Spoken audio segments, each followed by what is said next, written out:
Hello, your humble host and narrator, JT Wheatley here, and welcome you back for another History of Comic Books podcast. This time, the history of Batman.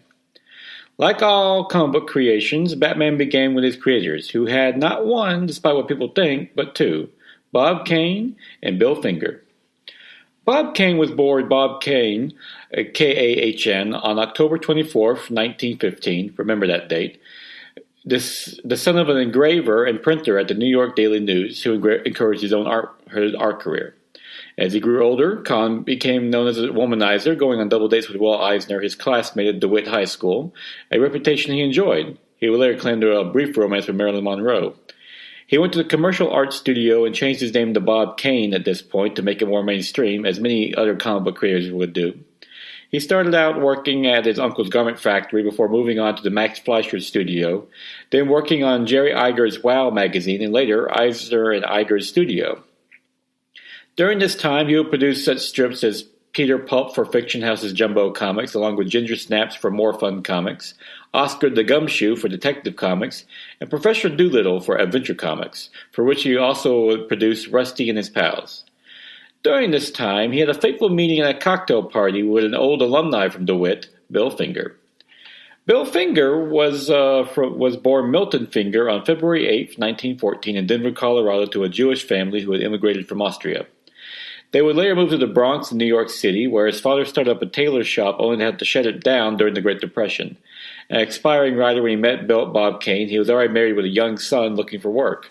Kane needed a writer for his new studio he was about to start up, and thus he was recruited. Soon they would have more work than they would know what to do with. In late 1938, spurred by Superman's success, national editor Vin Sullivan was looking for a new superhero for their Detective Comics series, and Bob Kane and Bill Finger were ready to step in. However, this is where things get a bit murky. According to Kane, he first drew the concept of Batman back in 1934, inspired by the sketch of a man in a glider by Leonardo da Vinci, originally calling him Birdman. However, Finger was a fan of the pulp character The Shadow and felt the bat would be better. He also changed the original red coloring of the character to gray. Plus, there were a number of pulp characters who with Batman-like names already. Kane claimed influence, like many other comic creators, of the character Zorro, and the parallels can be seen, from having a secret lair, dressing in black, and an alter ego of a rich playboy. Kane also cited the movie The Bat Whisperers of 1930, about a criminal who calls himself the Bat and uses a bat-like symbol to scare his victims. Together, they put together a 6-page strip, which Kane took to Sullivan. He also personally signed a long-term deal with Sullivan, which he kept secret from Finger, something he would soon make a habit of. In Detective Comics number 27 of May of 1939, Batman made his debut on the cover, with a classic image of Batman swinging through the city with a criminal in tow, invoking the Shadow. In the story, the case is a criminal syndicate. He battles an evil lab assistant, and doing something that would change in the near future, kills him. Kane also contracted Gardner Fox to help with the writing over Bill Finger, who was notoriously late with his scripts. Fox added the Gothic flair to the series, thus letting Gotham City finally live up to his own name. Ghostwriters were not uncommon at the time, and artists for that matter. It wasn't long before Joe Shuster had a whole studio of ghost artists working for him on Superman. By Detective Comics number 30, Batman had lost both the hyphen and the quotes around his name, along with acquiring his trademark utility belt. He also suffered a gunshot wound from a criminal, showing this was the polar opposite of his counterpart in Action Comics Superman, as bullets could hurt and even kill him. Despite his popularity, he still shared Detective Comics with other characters like Slam Bradley. In Detective Comics number 33, Bill Finger gave his origin, telling how a young Bruce Wayne witnessed his parents gunned down, leading him to making a vow to fight crime. In the comic, a bat is seen silhouetted against the moon, appearing very much like the bat symbol. It was at this point that the writing style of Finger and Fox began to become apparent, as Finger was more grounded, while Gardner Fox was much more grandiose.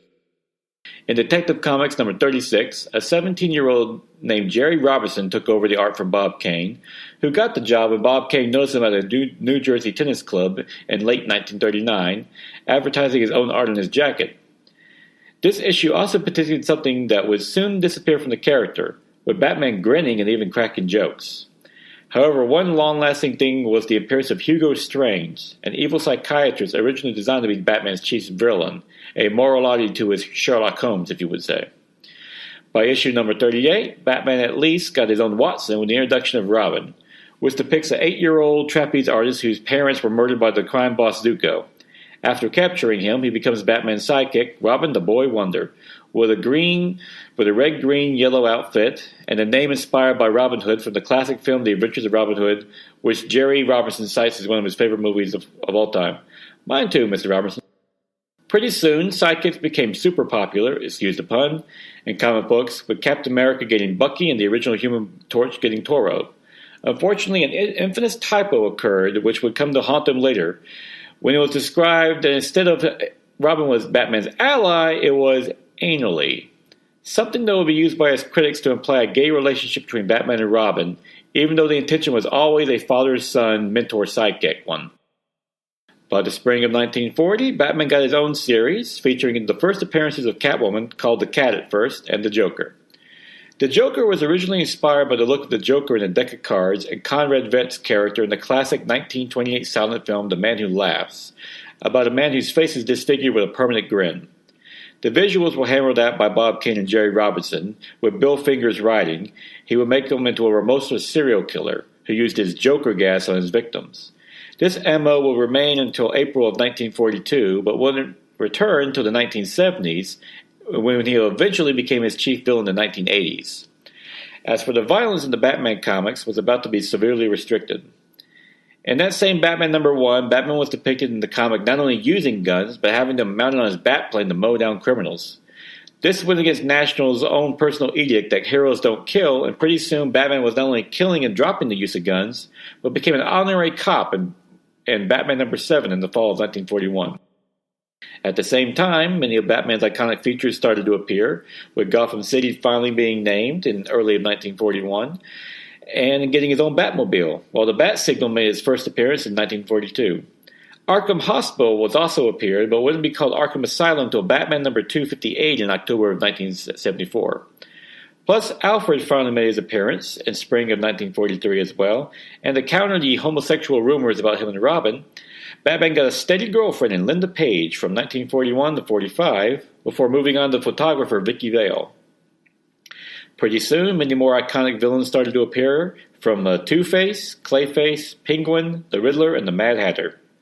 All this happened during World War II, in which the covers of Batman featured him in patriotic poses, but inside each comic he still just fought crime like normal superheroes. Also, in 1943, Bob Kane got another lucrative venture with the Batman and Robin newspaper strip that ran for 3 years. All in all, Batman was an enormous success, with comics selling 3 million per month.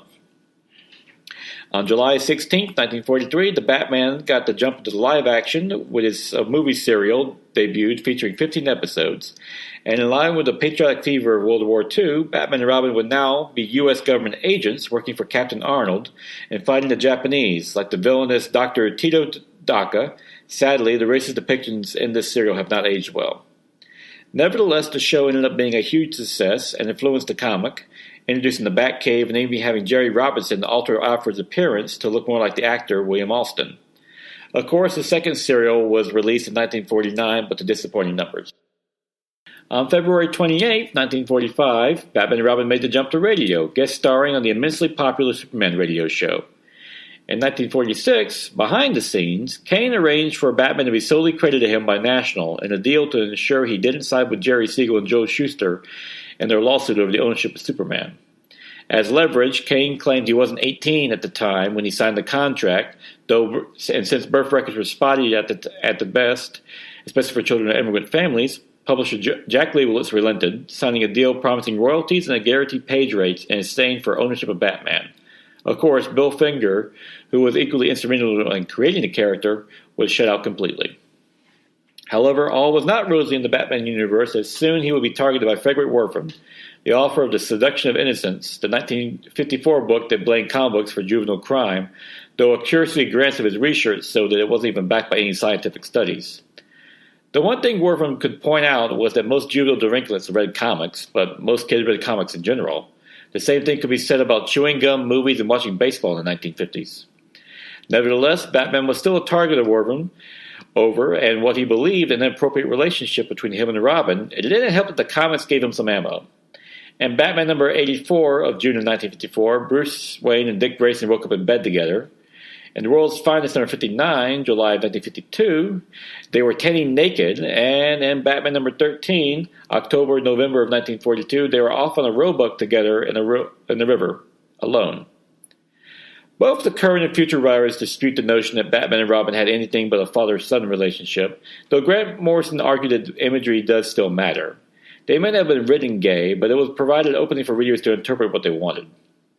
Of course, with the CCA implemented in 1954, both Batman and his villains were made tamier and more cartoonish. By World's Finest number 30, September of 1947, a perfect example of this was shown when the giant penny trophy appeared, and it was added to the Batcave, along with other cartoonish trophies like the T-Rex to be added later. Under editor Jack Schiff, the plots became more sci-fi, and his look more modest, with shorter ears, brighter blue coloring, and a waist-length cape. He was essentially a benign scoutmaster at this point, according to writer Denny O'Neil. They also expanded the Bat family, including introducing Aunt Agatha in Batman number 89 of February of 1955, along with new allies in Detective Comics number 215 from around the world, Knight and Squire from England, Ranger from Australia, Legendary from Italy, Groucho from South America, and the Musketeer, of course, from France. Also, in Batman number 92 of June of 1955, Ace the Bat-Hound was introduced. Then Batwoman joined the comics in Detective Comics number 233 of July of 1956, as heiress Kathy Kane showed up in a bright yellow outfit, not only to fight crime but to hook up with Batman. Of course, Batman resisted her advances, which didn't help the accusation that he was gay, but it could have just been because she just came on too strong. By 1964, the sales for Batman comics were dwindling, so Donenfeld ordered writer Julie Schwartz and artist Carmen Infantino to fix them. In Detective Comics number 327 of May of 1964, the comic was made more realistic and sinister, with the drastic move of killing off Alfred. Don't worry, like most comic book characters, he'll be back. Along with a more permanent change of an added yellow oval under the bat symbol. During all this, National was still obligated to a certain number of pages from Bob Kane, who had ghost artist Sheldon Madoff produce them. However, to irk him, Bill Finger began to be directly credited as the writer of Batman. As part of this move, the Penguin appeared in the comic book in 1963, and then the Riddler in 1965, as the stories took on a more James Bond feel. In 1964, the fandom started to make itself known with Batmania, a fanzine created by Missouri firefighter Bill Go White that became so popular it received a mention in Batman number 139 in January of 1965. All this time, sales rose by 69%. However, this new direction was about to change when a certain TV show premiered in 1966. On January 12, 1966, the Batman TV show premiered on ABC. The pilot was crafted by Lorenzo Sample Jr., based on the story in Batman number 171, March of 1965, The Remarkable Race of the Riddler, into Hey Diddle Riddle / Smack in the Middle, produced by William Dozier, who had a distaste for comic books for an eye for pop culture. Originally, he conceived it as a 1-hour show, but later decided to make it 2 half-hour shows, with the first ending in his trademark cliffhanger. The characters of Chief O'Hare and Aunt Harriet were added to the show, and then Adam West and Burt Ward were cast in the roles of Batman and Robin. West brought a stoic performance to Batman Bruce Wayne, who only became excited when solving crimes, while Burt Ward literally bounced in every scene. Of course, the campy Biff, Pow were added to the cartoonish fights. When the pilot premiered, it was an instant sensation, with 60% of American TV sets watching it, while National would go on to make $70 million in merchandise in the first year alone. The theme by Neil Hafty received multiple covers, and celebrities came out of the woodwork to guest star. Most notably were the actors who played the villains, from the great character actor Burgess Meredith as the Penguin to the Latin lover Cesar Romero as the Joker, who famously refused to shave his mustache so it was just painted over with white makeup. More obvious today with the recent HD Blu-ray transfers of the show. With such a popular show, it was bound to influence the comics, as in Batman number 179 imitated the style of the show, but ended up selling 980,000 copies, outselling Superman for the first time ever. The character was now so popular he started gracing the covers of other comics, from the JLA number 43 in March of 1966 to World's Finest number 166 in September of 1966. He even started making numerous cameos, including the adventures of Dean Martin and Jerry Lewis.